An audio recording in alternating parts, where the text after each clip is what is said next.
Hari ini kami akan membahas dua hal. Yang pertama adalah kami akan menjelaskan apa yang sebenarnya terjadi di dalam komputer ketika kita mengetik satu huruf saja sampai dokumen itu tersimpan di SSD. Nah, untuk yang kedua, kami akan menginvestigasi sebuah kasus penurunan performa yang berdasarkan log dan menjelaskan fenomena yang disebut dengan tracing. Nah, sebelumnya, perkenalkan nama saya Alexander Alvinovandi dengan NIM L0125-002. Perkenalkan nama saya Eski Lava Sabragatia dengan NIM L01250110. Dan perkenalkan, nama saya Mufid Gojijaya dengan NIM L0125-022. Nah, untuk bagian yang pertama dan soal pertama, kita akan membahas alur kerja sistem. Terdapat di bagian diagram 1, bayangkan jika kita sedang mengetik dokumen, lalu menekan tombol A saja. Nah, begitu tombol itu ditekan, secara fisik, keyboard akan menghasilkan apa yang disebut dengan scan code, semacam kode unik yang menandakan tombol mana yang ditekan. Tapi, keyboard sendiri itu tidak tahu cara mengirim data ini ke dalam CPU secara langsung dalam bentuk yang berguna. Nah, maka dari itu, keyboard itu mengirimkan sinyal hardware interrupt ke CPU. Nah, interrupt ini ibaratnya keyboard berteriak ke CPU. Hei, tolong stop dulu dong kerjaanmu. Ini loh ada data yang akan diproses sekarang. Nah, ini tuh sangat penting karena apa? CPU itu sangat cepat dan terus bekerja terus-menerus. Jika tanpa interrupt, CPU tidak akan tahu kapan harus berhenti dan memperhatikan input dari luar. Kemudian begitu inputnya itu diterima, sistem operasi itu mengambil alih. Mekanismenya yang disebut interrupt service routine. Nah, OS ini langsung memanggil device driver. Dalam kasus ini, driver keyboard. Tugas driver ini menerjemahkan scan code mentah dari keyboard tadi menjadi data karakter yang bisa dipahami software, yaitu huruf A. Driver ini menjadi penghubung antara hardware yang tanda kutip bodoh dan software yang butuh data yang sudah rapi.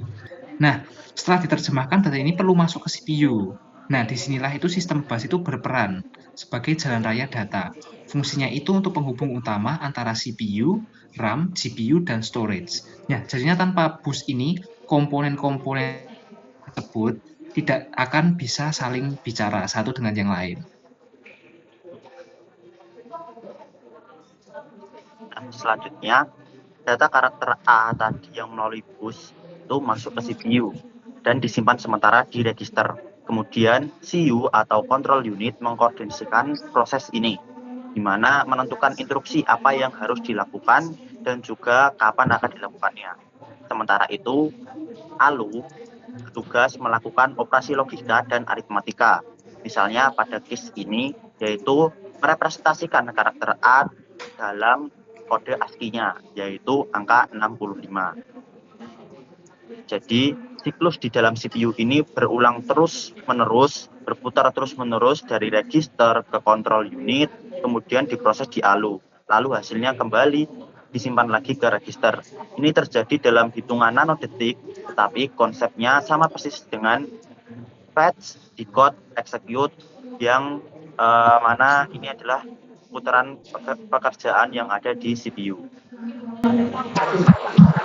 Kita masuk ke dalam RAM, dan setelah karakter ini diproses, dia itu tidak langsung muncul di layar ya, karena data ini itu dikirim lewat web flash lagi menuju RAM. Nah, karena di RAM inilah aplikasi pengolah kata yang sedang kita jalankan, serta dokumen yang sedang kita edit dan disimpan sementara setelah di program itu aktif. Nah, RAM ini itu bersifat volatil ya. Jadi saat misal komputer itu dimatikan, datanya akan hilang jika belum disimpan secara permanen. Oke, untuk huruf A sendiri itu untuk bisa masuk ke layar itu harus melewati CPU. Lewat bus dulu yang tadi, terus masuk ke GPU atau display adapter. Nah, GPU inilah yang mengubah data karakter menjadi sinyal pixel yang akhirnya ditampilkan di monitor. Jadi yang kita lihat di layar itu bukan data mentah, tapi hasil olahan visual dari GPU.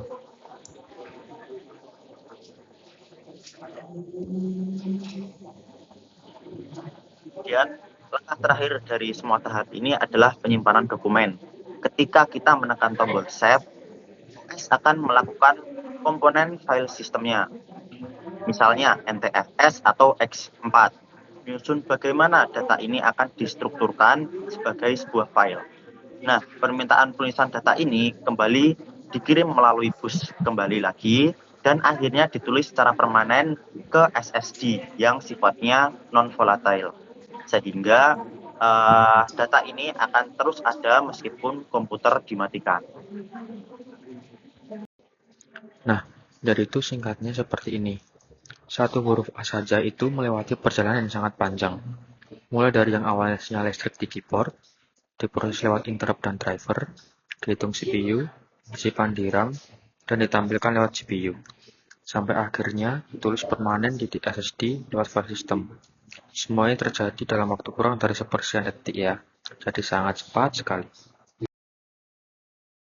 Oke, yang kedua, dari soal yang kedua yaitu investigasi sistem berdasarkan log. Terdapat bottleneck manajemen memori atau disebut dengan tracing. Nah, berdasarkan log yang kami terima, itu ada 4 data penting. Yang pertama, usage CPU itu hanya 14%, available RAM 120 MB yang tergolong kritis. Nah, kemudian swap usage yang 95%. Nah, kemudian ada page fault yang mencapai angka 854.122 kali. Nah, komponen yang sebenarnya menjadi bottleneck itu bukan CPU-nya, namun ini, memori, terutama pada bagian RAM. Nah, untuk memahami kenapa, kita perlu lihat relasi antara 3 hal. Yang pertama, RAM fisik, virtual memory, dan juga swap space. RAM fisik itu memori sungguhan yang cepat tapi terbatas.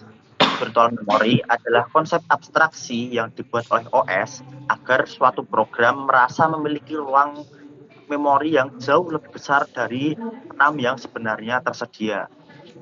Nah, supaya ilusi itu bisa terwujud, OS menggunakan yang namanya swap space itu tadi, yaitu sebagian dari storage atau SSD yang difungsikan sebagai perpanjangan RAM.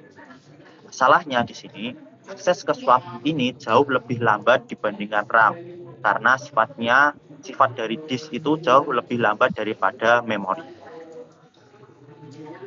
Nah, jadi ketika CPU itu butuh data yang ternyata tidak ada di RAM, karena sudah dipindah ke swap untuk memberi ruang pada proses lain, itulah yang disebut dengan page fault.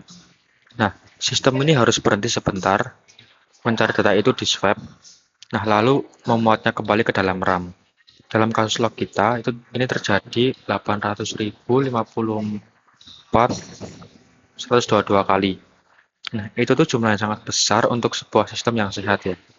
Karena RAM yang terisa hanyalah 120 MB.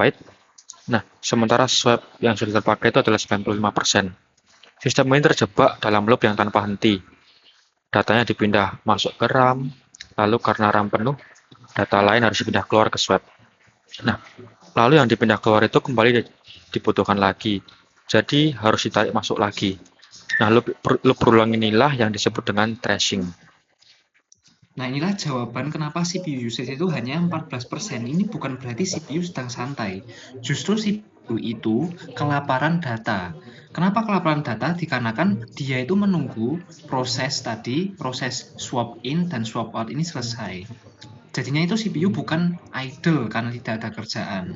Jadi performa sistem itu terasa lambat sekali, padahal CPU kelihatannya tidak sibuk. Jadi kesimpulan dari investigasi kami itu, sistem ini mengalami tracing akibat RAM yang nyaris habis, dipicu oleh page fault yang sangat tinggi, dan juga swap space yang juga hampir penuh.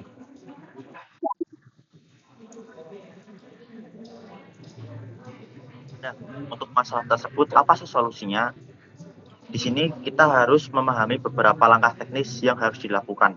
Yang pertama, solusi jangka panjangnya adalah upgrade RAM fisik supaya kapasitas memori yang tersedia itu bertambah dan kebutuhan untuk swapping berkurang drastis.